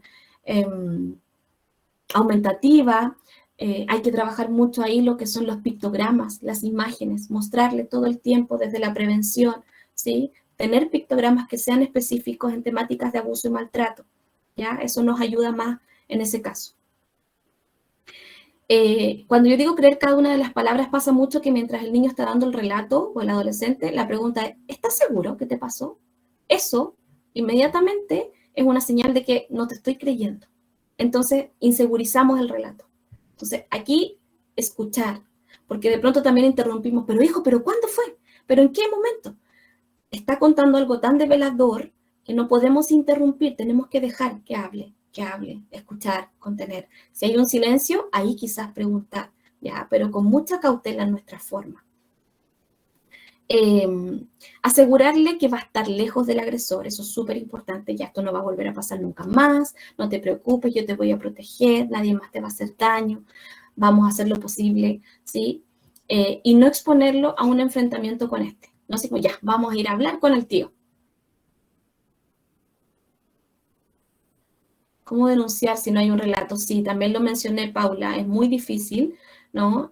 Cuando no hay relato, no solo porque no sean no hablantes, sino también hay autistas con mutismo selectivo, o simplemente que no quieren hablar más de la develación. Entonces ahí lo más importante es el relato que ustedes van a recepcionar. Por eso esto es tan significativo, porque puede ser que este sea el único relato que tengamos, ¿ya? Y puede ser que nunca más haga un relato ni en fiscalía ni en las pericias, pero el relato de ustedes va a ser muy importante.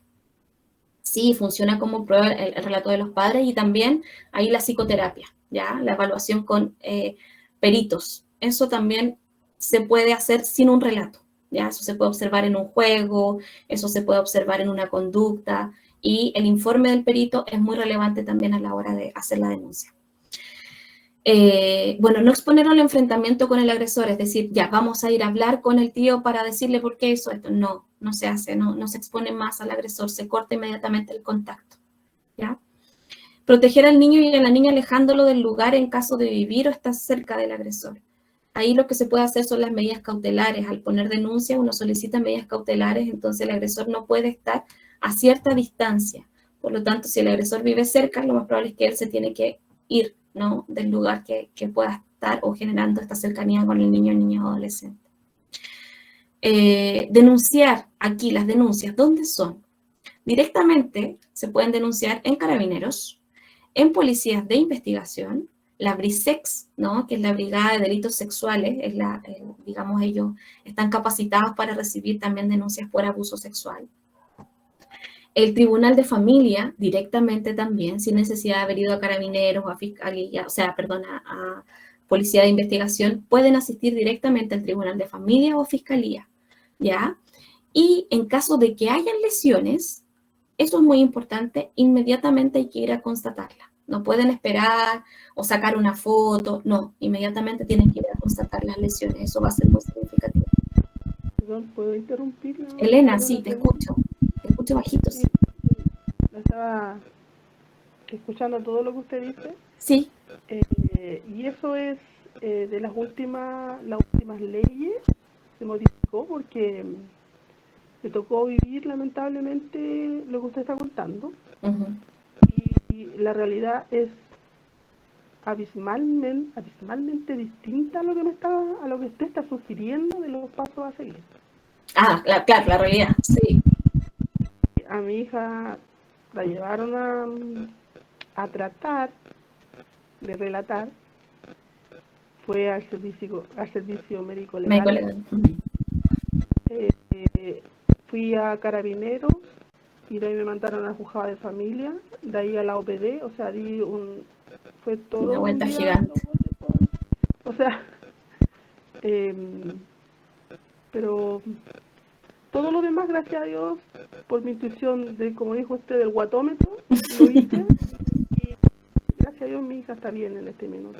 Pero los pasos a seguir los carabineros, sí, de no sé si quedan más impactados que uno mismo muchas veces o que no.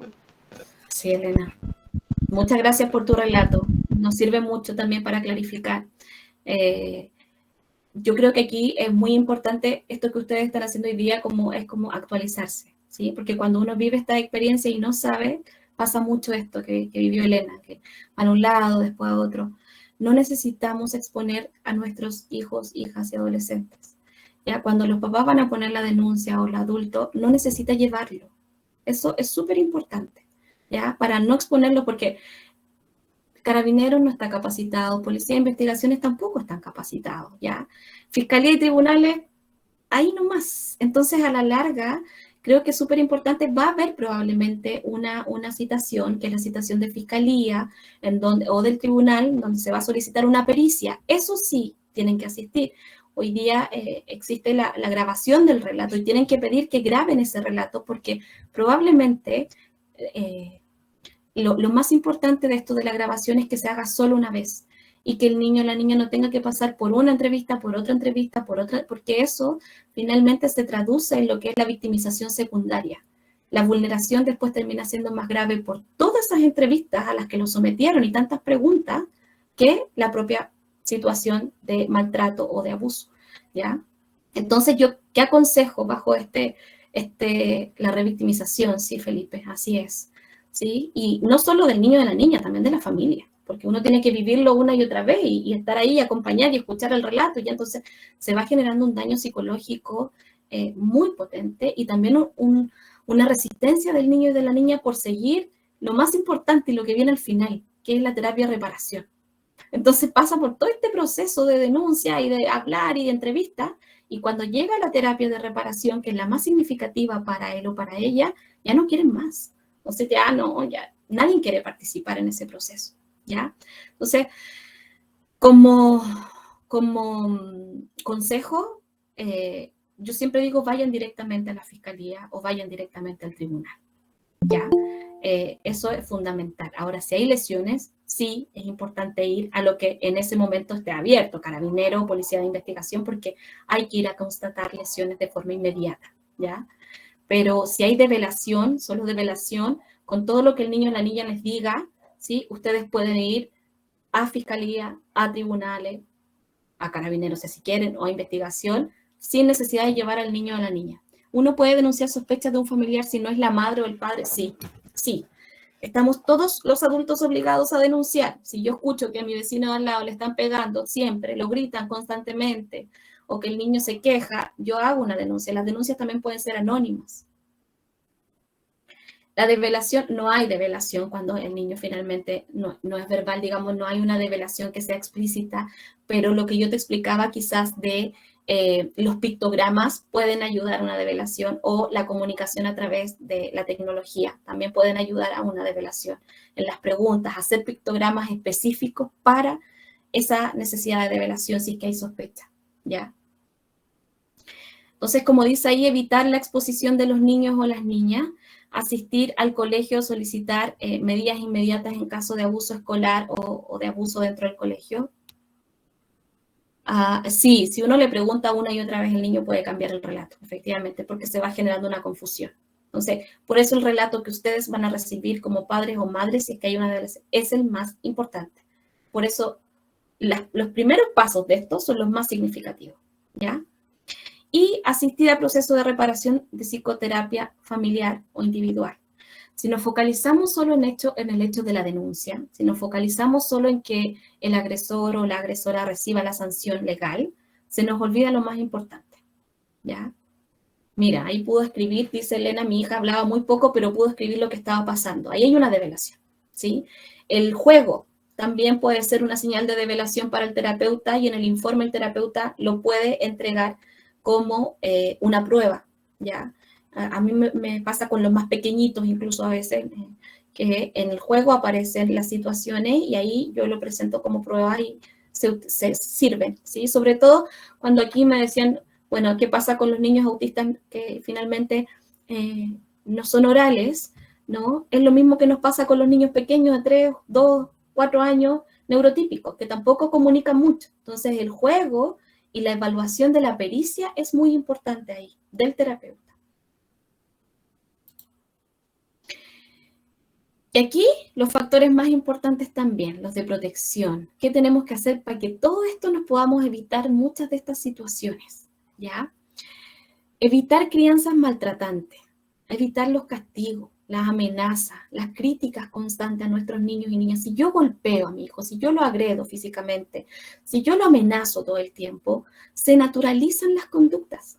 Entonces, si viene alguien y me pega, bueno, si me pegan en la casa, esto no es tan grave, ¿sí? Si yo lo amenazo, no te voy a dar eso, después va a vivir las amenazas también. Entonces, es importante que ustedes sean el principal ejemplo, ¿ya? Ante situaciones de mentiras, cuando los niños nos mienten, nos engañan, no nos están diciendo la verdad, no juzguemos de forma anticipada, ¿ya? Porque esto de que me estaba mintiendo, ¿viste? Entonces, como que hay que escuchar y conversar. Si yo tengo una mala reacción por la mentira de mi hijo o de mi hija, después eso va a empezar a ser más crónico. Porque si yo le digo, no me gusta que me mientan, me tienes que decir la verdad, pero me enojo cuando me dice la verdad y me enojo si me está mintiendo, ¿dónde está la claridad ahí? Entonces tengo que tener también como finalmente una señal que sea más consistente en mi declaración con él. Dar prioridad a la comunicación en base a educación sexual temprana. No tengan miedo de hablar de sexualidad. Eso nos pasa mucho, ¿ya? Los niños hablan del pilín, no sé, nombres de pronto del sexo que son bastante confusos. Hablen de pene, hablen de vagina, sin temor a explicarlo. Existe tanto tabú en nuestra sociedad en cuanto a la sexualidad que no tenemos educación sexual en los colegios. Créanme ustedes que la mayoría de las develaciones ¿cuál es la edad adecuada para hablar sobre sexualidad? Desde los 2 años. A los 2 años empieza más o menos aproximadamente cuando los niños empiezan a controlar esfínter. Fíjense que uno empieza a hacer los pipí, ya hay que hacer pipí, y empezamos como a tapar, ¿sí? Se produce esto de empezar a tapar algo que tiene que ver con mi sexo. Desde ahí el niño ya está empezando a integrar de que esto se cubre, se tapa, parece que esto es personal, es íntimo, es secreto, ¿no? Entonces desde ahí yo ya empiezo a hablar. Nadie puede tocar tu trasero, nadie puede tocar tu pene, no, eso es personal, ¿sí? Mamá, ¿te puedo tocar? No, esto es personal. Entonces, desde los 2 años yo ya puedo empezar a generar educación sexual, ¿sí? Si a los 4 o 5 años los niños se están masturbando como una conducta típica, normal también, ¿no? Adecuada, creo que es importante entonces que entendamos que la educación sexual tiene que ser a temprana edad, ¿ya? O sea, sin sentir tanto temor. Hay muchos cuentos, hay videos, hay muchas canciones. Entonces, prevenir se puede desde las dinámicas del hogar, se puede, ¿ya? Es solo cosa que nos atrevamos sin tanto temor. Los niños que hacen develación, la develación se produce del abuso sexual en 7 años, es el promedio en que una persona devela, ¿ya? O sea, puede haber vivido una situación y después de 7 años lo cuenta. ¿Y saben cuándo lo cuentan? Cuando un compañero o una amiga les cuenta algo que le pasó a él o a ella, cuando lo escuchan en la tele, cuando el papá o la mamá dicen, mira lo que le pasó a esa niña, y lo problematiza. Y ahí hacen el clic de que, esto que me pasó parece que se trata de eso.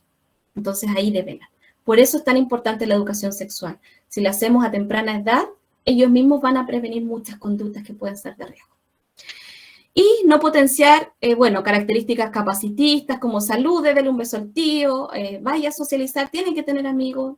No podemos forzar este tipo de interacciones porque lo único que generamos es estrés y además una falta de adecuación a entender sus necesidades y sus características, conversaciones relajadas y diversas acerca de sus intereses y una educación emocional y validación constante de sus emociones. Eso es fundamental, escucharlos, hablar, compartir con ellos. Esa es la forma de poder entendernos mucho de sus mundos.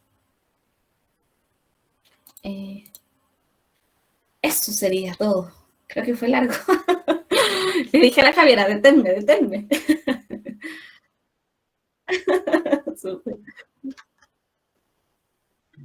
Y realmente buena la charla, increíble. A ver, no lo adelanto todos juntos. Javi, ¿vamos leyendo los mensajes? Ya, súper. Entonces los espero para poder responder sus dudas.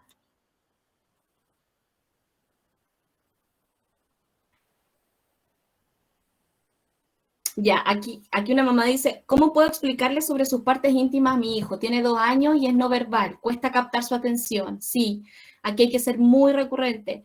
Insisto, hay muchas fonoaudiólogas que trabajan con los pictogramas y que fabrican pictogramas. Entonces, pidan una fabricación específica de pictogramas que estén relacionados con las partes íntimas, mostrarlo, ¿sí? Con un símbolo de una mano que no puede tocar. Entonces, eso nos puede ayudar mucho, ser muy explícitos, mostrarlo tú misma. Si te presta atención, a lo mejor desde lo auditivo, es como que hablarlo, hacer una actuación, ¿ya? El juego, la actuación, los títeres, eso sirve mucho también para ayudarles a hablar acerca de sexualidad.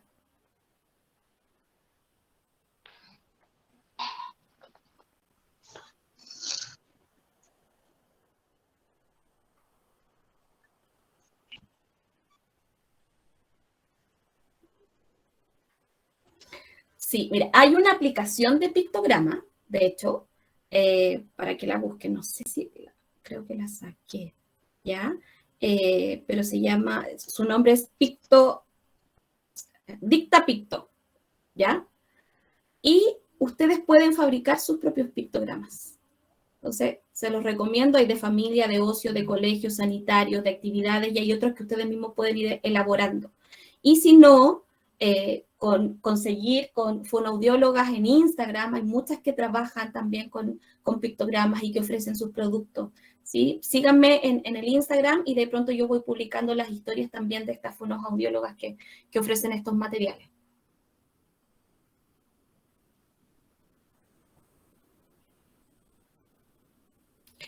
Juegos o videos. Les voy a mostrar, aquí hay un video.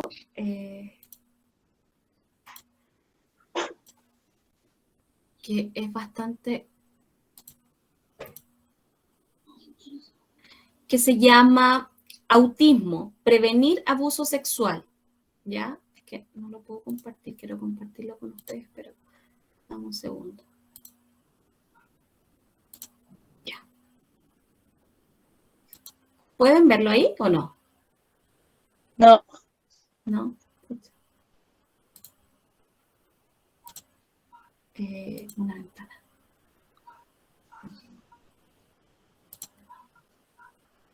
Vamos a ver si se puede una pestaña. Aquí está. Ya. Es largo, ya, pero yo se los tenía para que lo pudieran ver. Habla de muchos aspectos. Habla del cuerpo. ¿Lo pueden ver ahora, cierto? Sí. Ah, ya, súper.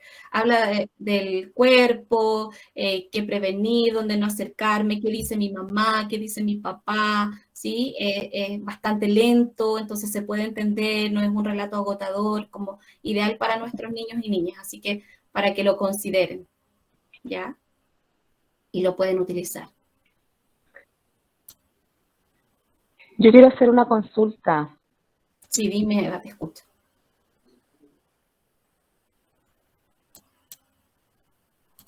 ¿Te escucho? Lograr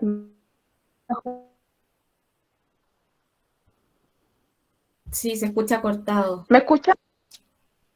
Ahí sí, ¿Ahí? ahí sí. Ya. Él se logró dar el de vuelta de hacerlo, él se empezó a orinar. Ujú. Él se comenzó a orinar en el colegio, tía, con el equipo PIE sobre ese tema, porque igual me preocupa, él orina en todos los baños, en la casa súper bien, en cualquier baño. Dejó los pañales en enero y entró sin pañales en marzo al colegio. Hasta Ya. ahí todo bien. Se comenzó a orinar todos los días durante una semana, más o menos, me llamaban todos los días para que lo fuera a buscar. Me preocupó ese tema y fui a hablar justo en el momento cuando quise entrar con el baño, me tiraba hacia afuera con un grito de terror que ni yo lo puedo entender. De verdad me preocupé mucho. Tuve una directora con el equipo, no me dieron ninguna respuesta que me pudiera convencer. Y la verdad me tiene preocupada porque antes él hacía sus actividades, ahora no quiere ver hojas, no quiere ver libros, no quiere ver nada, nada, nada, y no quiere volver al colegio. Ujú. Entonces, igual es preocupante para mí porque encuentro que la comunidad educativa no está preparada para los niños con autismo. Lamentablemente es así. No sé si en todos lados, pero es muy difícil encontrar un colegio que se adapte a los niños, porque ellos tienen que adaptarse a los niños, no los niños a ellos. Entonces, esa es mi preocupación. Ahora ya lo voy a comenzar a psicólogo para ver qué puede estar ocurriendo, porque le hice examen de orina, todo bien, y se va al colegio. El nombro al colegio me dice, no, escuela, no quiero escuela, y ve el uniforme y no quiere. Sí, Eva, yo creo Y yo que... pienso, ¿sí? ¿Sí, la escucho? Ah, ok. Sí, O sea, es una señal de alarma, ¿sí? El grito sobre sí, todo, sí, porque podría ser que sí. como controló el esfínter hace poquito, también podría ser como parte del proceso del control de esfínter, pero ese grito, ese cambio en su Claro. conducta es llamativo de atención. Entonces, yo creo que lo importante ahí es como tú dices, bueno, efectivamente nuestro sistema educacional no está apto para recibir a nuestros niños autistas, pero sí es importante empoderarnos, ¿sí? Yo siempre digo en todas las charlas, como padres y madres, estamos en todo nuestro derecho de empoderarnos. Probablemente no todos los colegios tienen PIE, pero las adecuaciones curriculares se pueden exigir en todos los colegios. Claro. Yo creo que es importante la relación con sus terapeutas, ¿sí? Con los psicólogos, psicólogas de sus hijos o de sus hijas. Pedir informes constantes. Este mes he hecho un montón de informes para adecuaciones curriculares, que los dejen salir antes, que los acompañen al baño, que haya un tutor guía, que tantas cosas que sí se pueden hacer. Hoy día la población autista diagnosticada está siendo mucho mayor, entonces tenemos que prepararnos como sociedad, pero si nosotros como padre o madre no nos empoderamos, efectivamente las situaciones las van a dejar pasar y bueno, no es tan relevante, pero creo que hay que hacer ahí una visita constante al colegio, pedir quizás estar presente todo un día, ¿ya? Eso sería bueno, que tú puedas estar todo un día y observar, ¿sí? Observar lo que él hace, con quién se relaciona, puede ser que también esté siendo víctima de maltrato por parte de algún niño o una niña, entonces como observar, ¿ya? Estar muy pendiente ahí de cuál es su actividad, y eso sí lo puedes pedir al colegio, ¿ya? Entonces ahí es importante Claro, también que claro. lo hagas. Y sí, una pericia quizás, pedir a un psicólogo o una psicóloga que te haga una evaluación. Sí, porque tampoco me con psicóloga del colegio, en realidad. Quiero por otro lado para me puede decir, Sí, sí, creo que para es a importante. través de imágenes y todo, a ver qué puede decir. Súper. Muchísimas. Bueno, ¿más dudas, más consultas? ¿Estamos ok? ¿Sí?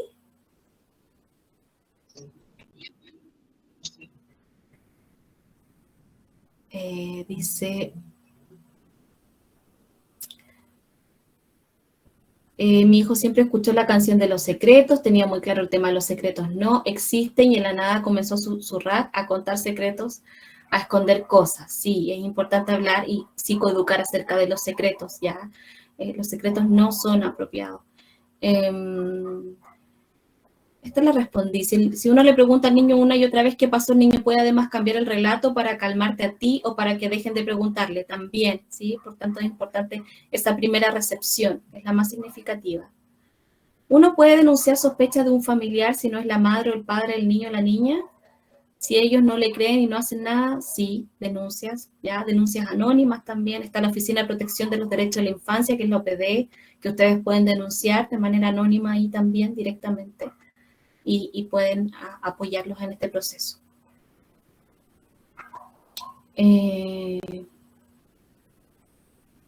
Estamos, creo que las demás. Algunos no hablan, como el caso de mi hija que tiene 3 años. ¿Cómo darse cuenta de un niño menor de 5 años está siendo agredido sexualmente? Ya que algunos no hablan, como el caso de mi hija de 3 años. Si estás con sospechas por cambios conductuales o emocionales, asistir a un profesional que sea experto en la temática de abuso sexual y maltrato y que pueda hacer entonces una evaluación, ¿ya? Se pueden hacer evaluaciones o pericias al respecto. Y ahí se puede observar, el profesional lo puede observar en el juego, en la interacción con el profesional, en las conversaciones, en los cuentos, etc. Los profesionales tienen material específico para detectar situaciones de abuso y maltrato, si es que son especialistas en la temática. Así que lo mejor, ante la sospecha, evaluación, es lo que más les puedo aconsejar.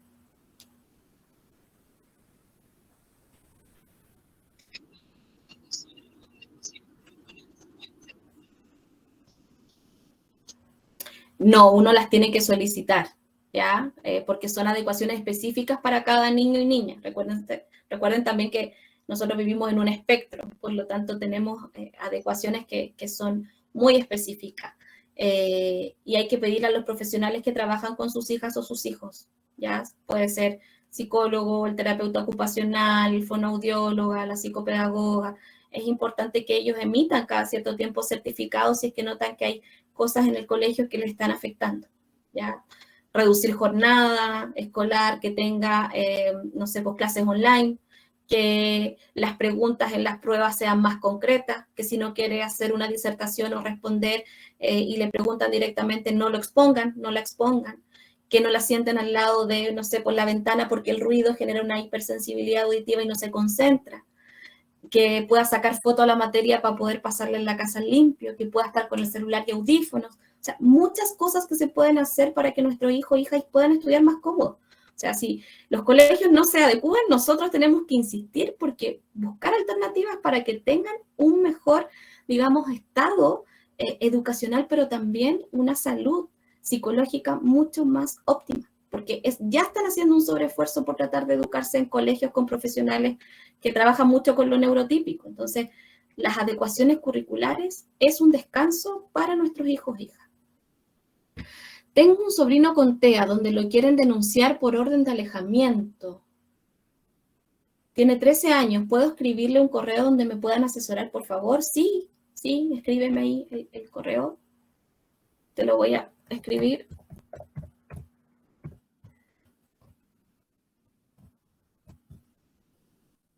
Ahí está.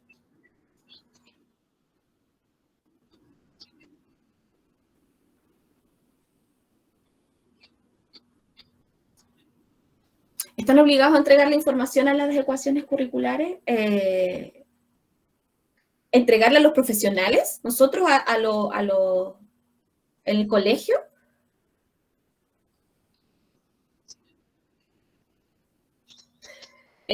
Si es que el apoderado y el niño, la niña o el adolescente quieren y necesitan adecuaciones curriculares, sí, ¿ya? O sea, que un profesional se niegue a hacerlo, como no, me parece que es absolutamente erróneo. Cambien de profesional. Los profesionales tenemos que ser muy flexibles, tenemos que ser empáticos. No solo porque no sé, en mi caso que tengo hijos con autismo, sino que solo por el hecho de que tenemos que entender que estamos con nuestros pacientes pequeñitos y que tenemos que darles una mejor calidad de vida. Entonces, sí, pidan.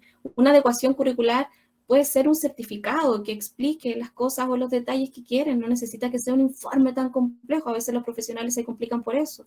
Entonces, no, una adecuación curricular puede ser un correo, ¿ya? Entonces, como que solicítenlo. La neuróloga y psiquiatra de mi hijo solicitaron adecuaciones curriculares al colegio y no las hicieron. No trabajaron nunca con él en sala, que era donde más necesitaba apoyo. Denuncia. ¿sí? Porque las adecuaciones curriculares, por ley, deben existir y se deben respetar, a pesar de que el colegio no tenga PIE, ¿ya? Son adecuaciones, no es que estemos cambiando el formato educacional. Tengo un sobrino con TEA donde lo quieren... Ah, sí, bueno, ahí te mandé el correo electrónico. Mi hija le molestan los ruidos de la sala. Sí, ahí se puede pedir una adecuación curricular, audífonos, ¿no? O a veces que puedan usar música, incluso cuando están en pruebas, porque a veces el silencio también les perturba, porque el ruido del lápiz del compañero los pone nerviosos y se confunden, entonces la prueba también lo pueden usar. Eso es adecuación curricular, ¿no? Las listas de adecuaciones curriculares que yo hago son de este porte, pero yo creo que estamos en todo el derecho de poder hacerlo, ¿sí? Pide que además pueda tener momentos para salir al patio, si es que el ruido está siendo muy fuerte y puede tener una crisis sensorial, sin tener que avisar, porque a lo mejor se está sintiendo muy incómoda, que puede ir a dar vueltas también al patio, que tenga una sala como la biblioteca o estas salas que tienen una luz menos fuerte, con menos ruido, para poder regular también sensorialmente. La educación debe ser para toda la población, no solo en las escuelas, sí. ¿A dónde debemos denunciarlo? En el Ministerio de Educación, directamente, ¿ya? En la Superintendencia de Educación, directamente. No manden correo ni teléfono, vayan presencialmente, porque si no demora más. Y con consistencia de que eso no se hizo y con los antecedentes del profesional. ¿Alguna ayuda o referencia para hablar con mi hijo de 10 años verbal sobre sexualidad? Los cuentos, hay una fundación que se llama Fundación Paz, que tiene muchos cuentos de un lobo que habla con los niños, adolescentes y preadolescentes acerca de la prevención de abuso. En YouTube hay muchos videos y cuentos de prevención. Utilicen esa herramienta, ¿sí? Revísenla, véanla y después la comparten con ellos. También el juego, la conversación, el dibujo, los títeres, actuación, ¿ya? Los papás que actúen, mira, esto no se hace y hagan una actuación. Es gracioso, pero también les queda. Acuérdense que ellos son muy visuales. Mi hijo no puede hacer las disertaciones al grupo de curso, adecuación curricular, ¿ya? No sé, por música, que tienen que tocar los instrumentos todos juntos, mi hija colapsa, porque no puede tocar ella su parte porque está escuchando el ruido de todo, entonces, ¿qué pasó? El profesor se la tiene que tomar a ella sola, ¿sí? Esas son adecuaciones curriculares, lo va a hacer igual, no estamos pidiendo que nos traten diferente incluso, solamente es que nos den posibilidades distintas en base a las necesidades de nuestros hijos o hijas. Ya. Que es como trabajar la enseñanza para los niños. Adecuación curricular es adecuar las pautas curriculares que los profesores tienen en cuanto a las formas de evaluación, ¿ya? Es adecuar las pruebas, ¿ya? Bajar la escala de notas, eso también puede ser una adecuación curricular. Todo eso se puede solicitar, son muchos factores. Que vayan con buzo porque el uniforme les molesta, que por ejemplo, o vayan con ropa de calle porque el buzo y el uniforme no les molesta por el color, por la sensación. Nosotros vivimos mucho esto de lo sensorial, entonces eso también puede ser adecuación curricular. ¿Es necesario llevar una receta del uso de los audífonos?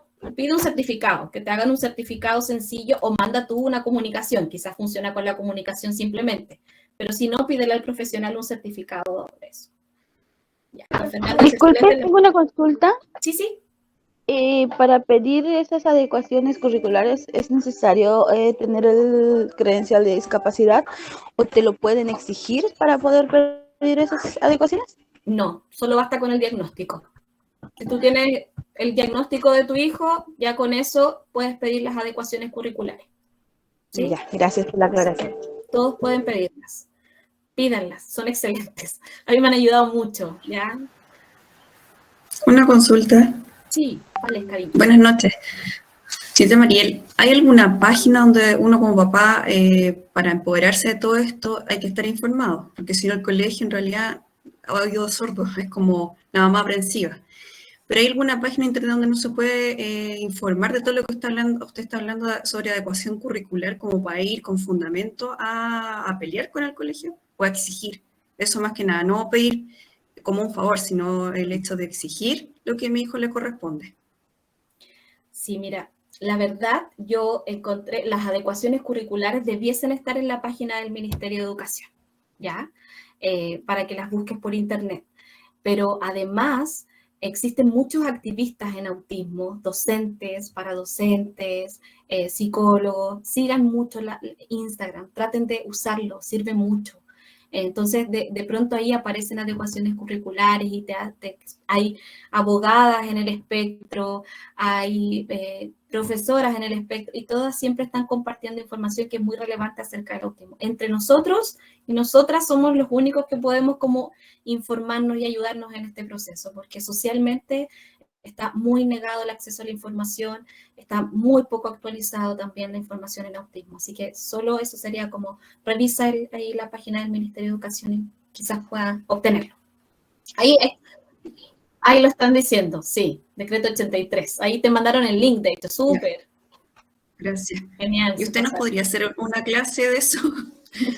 Porque de repente están leyendo esos decretos, yo los bajé y busqué información y es tanta la información y vienen con tantas palabras, por lo menos que yo desconozco, entonces me quedo más enredada de lo que al principio. Podríamos preparar algo. ¿Podría pedir? Sí, podríamos preparar algo. Por favor. Sí. Vamos a ver ahí si conseguimos una charla. Sí, también es importante saber en qué consiste el PIE. Yo tengo también niños que están en colegios con PIE, algunos muy buenos, otros también como que están un poco desilusionados, pero creo que ahí también hay muchas adecuaciones que hacen ya. Muchas veces no funcionan los PIE, sí, lamentablemente sí. Así es, pero a exigir, a empoderarse, eso les puedo decir, como que pidan, ya, no estamos suplicando nada, es un derecho. Súper, y ahí están pidiendo la información para compartir. Listo, no sé si tienen más dudas, consultas, estaríamos entonces.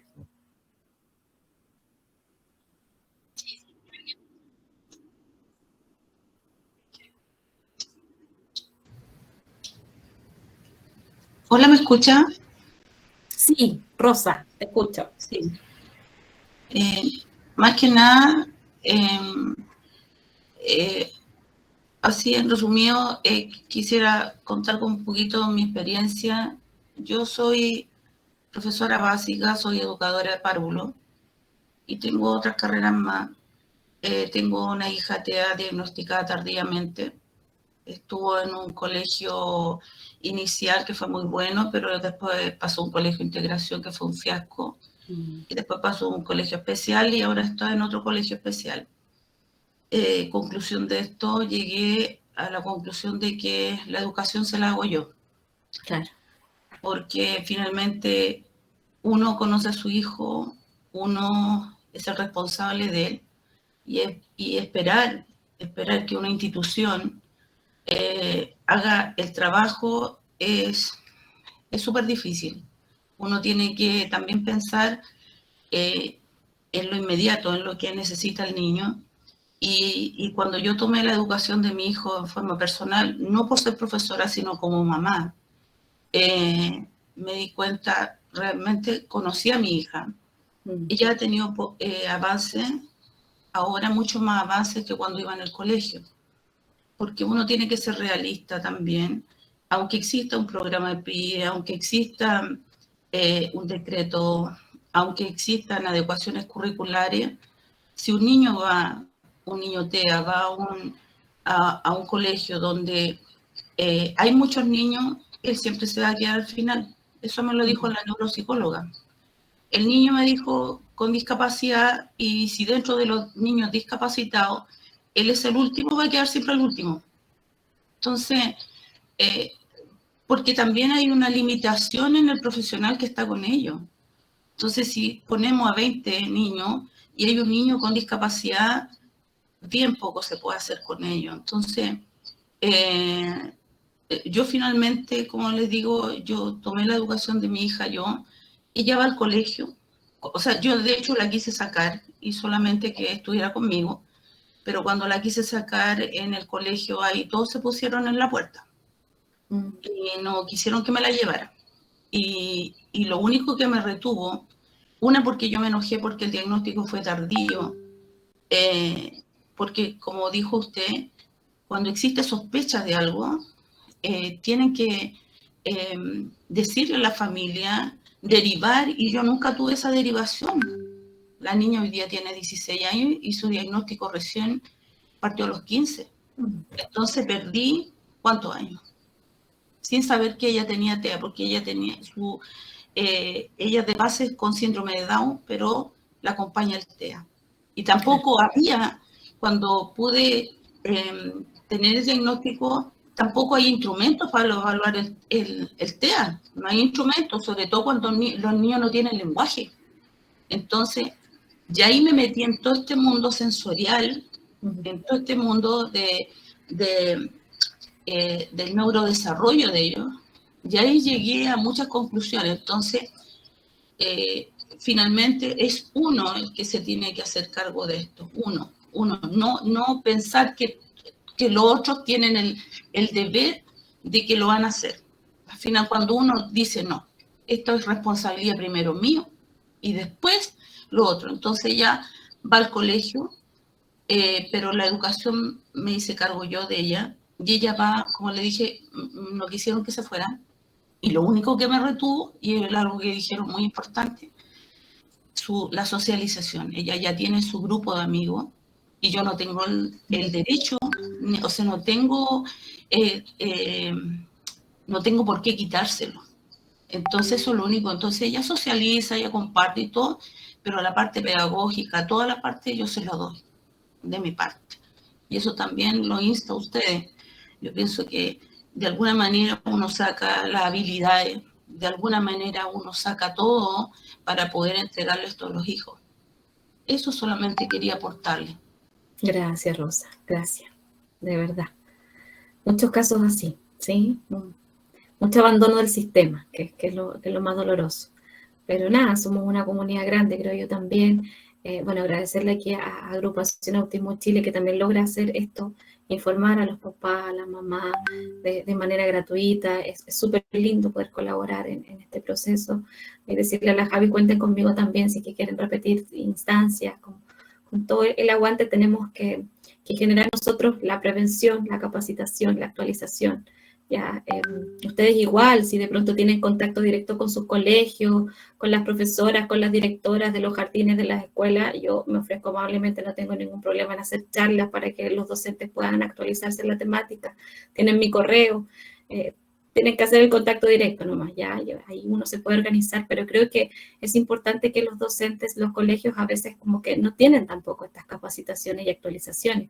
Si entendieran un poquito más o se actualizaran un poquito más, podrían hacer hasta detección de niños autistas. Entonces, nos queda eso, pues. Quizás tenemos que ayudarlos ahí también, están sobrepasados de pronto, pero también exigir. O sea, yo no me canso de eso, creo que sí es importante. Asesorías, la Javiera. Sí, Javiera. Sí, contáctame. Están los datos para que podamos hablar.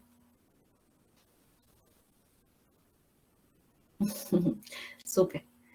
Bueno, muchas gracias. Que sí, todos agradeciendo también. Sí, la charla súper, súper importante. Estamos entonces, Javi, ¿no? ¿Sí? Muchas gracias, muchas gracias por el Gracias a tiempo. todos, a Y por todas. Gracias, darnos a muchas conocer gracias. estas Muy cosas. clara Muchas la gracias. charla. Muy clarificador, muy amable. Gracias. Gracias. Muchas gracias. Lindo, chao, que estén bien. Chao. Gracias. Muchas gracias. Muchas gracias. Excelente. Muchas gracias. Bien, Excelente chao, taller. gracias a todos, Chao. a todas. Fue un gusto. Javi, muchas gracias. Cuídate, que estés bien. Vamos hablando. Muchas gracias. Ya. Perfecto. Que estén bien. Chao, chao. Estamos hablando.